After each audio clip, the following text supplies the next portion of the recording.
जितने भी कोर्ट के वकील हैं सारे सड़कों पे नजर आ रहे हैं ईवीएम के खिलाफ। लेकिन इस ईवीएम को जो लेकर आए थे वह ईवीएम वाले भी इस वक्त लगातार प्रदर्शन कर रहे हैं और सदन के अंदर भी ईवीएम पर भरोसा नहीं 2023 से कह रहा हूं। दिग्विजय सिंह ने ये सवाल उठाए हैं और उनका वीडियो सोशल मीडिया पे बड़ा वायरल हो रहा है। कांग्रेस के वरिष्ठ नेता है दिग्विजय सिंह, बताने की जरूरत नहीं है।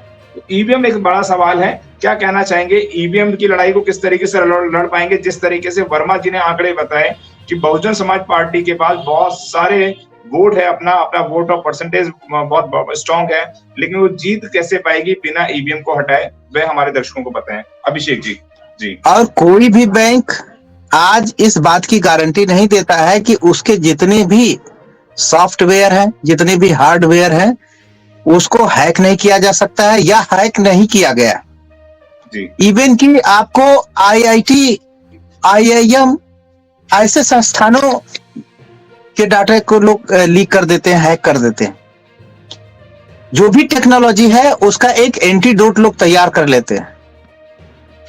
ऐसे में जो जिस तरह का रवैया भारत का चुनाव आयोग अपना रहा है वो निश्चित ही जो है इस जो इलेक्शन प्रोसेस है, जो डेमोक्रेसी की का हार्ट है, उसको क्या है हमेशा से एक लोग शंका की निगाह से देखने लगे हैं।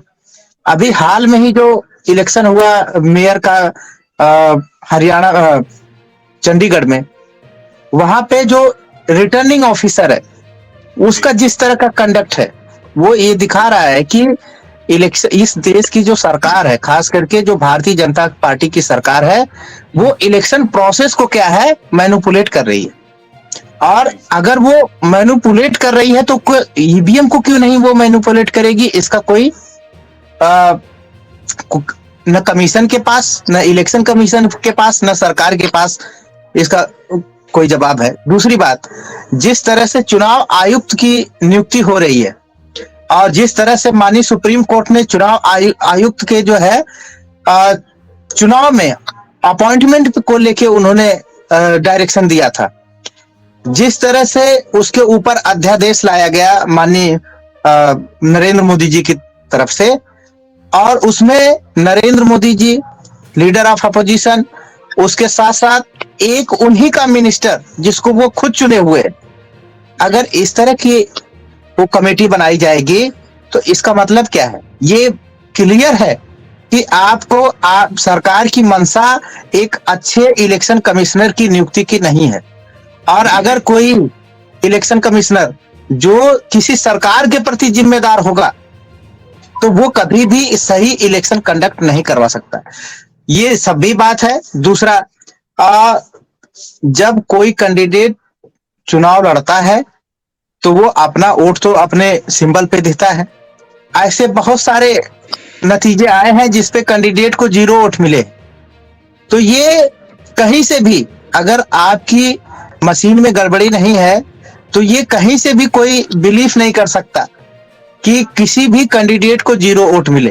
कैंडिडेट किसी भी लेवल का हो, विधानसभा, लोकसभा, इवन ग्राम प्रधान के चुनाव में अगर लोग वोट देते हैं तब भी वो 0 वोट नहीं होता है।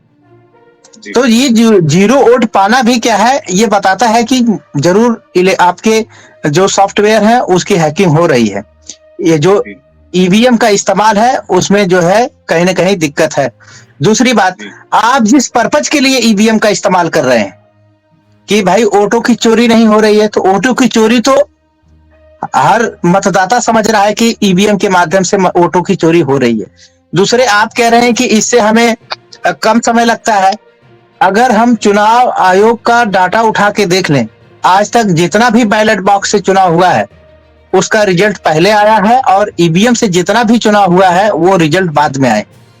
ईवीएम से जो चुनाव हो रहे हैं वो 7-7 चरणों में हो रहे हैं, जबकि बैलेट बॉक्स से जो चुनाव होते थे कभी 7 चरणों में नहीं हुआ। तो जब आप 1 महीने का समय ले रहे हैं चुनाव कराने में, तो फिर आपको ईवीएम की जरूरत क्या है? जब आप 1 महीने का इंतजार करा रहे हैं, अगर बैलेट बॉक्स से 2 दिन का, 5 दिन का और भी इंतजार हो जाएगा तो उससे क्या इस देश पे आफत आ रही है? लेकिन डेमोक्रेटिक जो प्रक्रिया है, डेमोक्रेसी का वो क्या है, दिल है, उसको बहुत ध्यान रखने की जरूरत है। जो कि जब से भारतीय जनता पार्टी की सरकार आई है, वो उस पे लगातार सवाल उठ रहे हैं।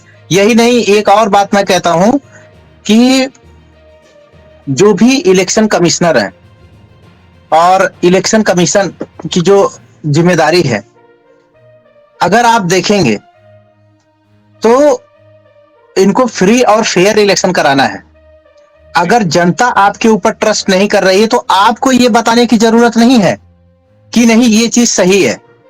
आपको फिर उसमें, क्योंकि ये बेसिक जो कॉन्स्टिट्यूशनल ड्यूटी है कि जनता का अगर ट्रस्ट नहीं है तो फिर वो जनता के लिए वो चीज इस्तेमाल नहीं होनी चाहिए। जिस ईवीएम को लीडिंग कंट्री जो है वो अपने यहाँ इंप्लीमेंट नहीं करती है, अगर कुछ कंट्री ने किया भी तो उसको उन्होंने क्या है वापस ले लिया। वैसे में आपको ईवीएम से इतना लगाव क्या है? और सबसे महत्वपूर्ण बात यह है कि ईवीएम का जो सबसे पहला विरोध है वो भारतीय जनता पार्टी ने शुरू किया, और आज वो भारतीय जनता पार्टी अपने विरोध को क्या है कोई स्थान नहीं दे रही है। कांग्रेस पार्टी तब उसकी मजम्मत करती थी, आज कांग्रेस पार्टी भी उसका विरोध कर रही है। कोई ऐसी पार्टी नहीं है जिन्होंने ईवीएम का विरोध न किया हो, आज सारी पार्टियां विरोध कर रही है। अब ये समझ से बात परे है कि इलेक्शन कमीशन फिर ईवीएम के इस्तेमाल पे इतना डटा हुआ क्यों है, जबकि हमारे पास और भी वैकल्पिक तरीके हैं चुनाव कराने के, या होते रहे हैं। तो ऐसे में जनता के मन में भी और कमीशन के प्रति ये संदेह पैदा होता है कि कमीशन कहीं ना कहीं भारतीय जनता पार्टी के एजेंट के रूप में काम कर रहा है, और जो ईवीएम का इस्तेमाल है वो फ्री और फेयर नहीं है, वो डेमोक्रेसी या डेमोक्रेटिक प्रोसेस के लिए जो है सही नहीं है। तो इस पे जो है इलेक्शन कमीशन को ध्यान देने की जरूरत है, क्योंकि ये उसकी बहुत जरूरी ड्यूटी है। ये डेमोक्रेसी जो यहाँ का फंडामेंटल फीचर है भारतीय संविधान का, बेसिक स्ट्रक्चर है संविधान में, उसको ध्यान में रखते हुए उसको अपनी ड्यूटी जो है बहुत ईमानदारी से करने की जरूरत है, नहीं तो इस देश का जो डेमोक्रेटिक सेटअप है उसमें बदलाव हो सकता है। जी, आज हम आपके लिए लेकर आए हैं बहुजन समाज की एक ऐसी किताब, कहीं हम भूल ना जाएं, एक ऐसी ऐतिहासिक किताब है जिसके अंदर आपको ऑडियो वीडियो देखने को मिलना है। ये पहली बहुजन समाज की ऐतिहासिक किताब है जिसके अंदर आप वीडियो भी देख सकते हैं। अब किताब के अंदर कैसे वीडियो देख सकते हैं ये मैं आपको पहले दिखा दूं। आइए तो हम देखते हैं। सबसे पहले आपने करना ये काम है कि किसी भी पेज पर मोबाइल द्वारा आप गूगल पे जाएंगे, और गूगल पे जाने के बाद आपको कैमरे का निशान नजर आता है। इस कैमरे पे आप क्लिक करेंगे तो ये QR कोड को स्कैन कर लेगा। स्कैन करने के बाद यहाँ पर आप देखेंगे ये लिंक आ गया। आप जैसे लिंक पर क्लिक करेंगे आपकी वीडियो चालू हो जाएगी, यानी कि आपको एक सटीक जानकारी मिलने वाली है, एक ऑथेंटिक जानकारी मिलने वाली है। बहुजन समाज की पहली ऐतिहासिक किताब है जिसके अंदर आपको तमाम महापुरुषों की जानकारी मिलने वाली है। आप इस किताब में देख पाएंगे तथागत सम्यक बुद्ध जिनकी पूरी जीवनी आपको मिलने वाली है, महान सम्राट अशोक जिनका जीवनी आपको इसके अंदर पूरी मिलने वाली है, संत कबीर दास, संत शिरोमणि गुरु रविदास, सम्राट मीर भोज जिन्होंने इतिहास रचने का काम किया, गुरु घासीदास बाबा, वीरांगना झलकारी बाई, वीरांगना उदा देवी पासी, नागेली वीरांगना की कहानी, एकलव्य जिसका अंगूठा काट लिया था धोखे से, चोखा मेला हरिचंद ठाकुर, ज्ञानदीप छत्रपति शाहूजी महाराज, बिरसा मुंडा, ज्योतिबा फूले, माता सावित्रीबाई फूले, फातिमा शेख, EV रामास्वामी, स्वामी अच्युतानंद, बाबा साहब डॉक्टर BR अम्बेडकर जिनका मूल ग्रंथ आपको इसमें छोटी सी किताब में मिलने वाला है। आप ऑडियो भी देख सकते हैं, वीडियो भी देख सकते हैं। माता रमाबाई, मोतिया रावण कंगाली, सरदार उधम सिंह, ललई सिंह यादव, दशरथ मांझी, शिव दयाल सिंह चौरसिया, कपूरी ठाकुर, भवरी देवी, मान्यवर काशीराम साहब जिन्होंने इतिहास को दोबारा दोहराने का काम किया था, वीरांगना फूलन देवी, बहन कुमारी मायावती, संकल्प भूमि और पूना पैक्ट। बहुजन समाज का एक मूल ग्रंथ यह आपके पास आ गया है और आप इसको बिल्कुल भी देरी ना करें। तो साथियों, अगर आप ये किताब मंगाना चाहते हैं तो डिस्क्रिप्शन बॉक्स में जो आप नंबर देख रहे हैं इस नंबर पर आप हमें अपना ऑर्डर बुक करा सकते हैं। कितनी किताब आपको चाहिए, यदि आप चाहते हैं कि यह किताब पूरे भारतवर्ष में घर घर नजर आए तो आप इस वीडियो को ज़्यादा से ज़्यादा शेयर करें, लाइक करें, शेयर करें, अपने कमेंट हमारे सुझाव बॉक्स में ज़रूर दें और किताब को अपने घर पे मंगाना बिल्कुल भी ना भूलें। अगर आपने अभी तक हमारा चैनल सब्सक्राइब नहीं किया है तो सब्सक्राइब करें और घंटी का बटन बिल्कुल भी दबाना ना भूलें ताकि सभी लेटेस्ट खबरें पहुंच सकें आप पे सबसे पहले।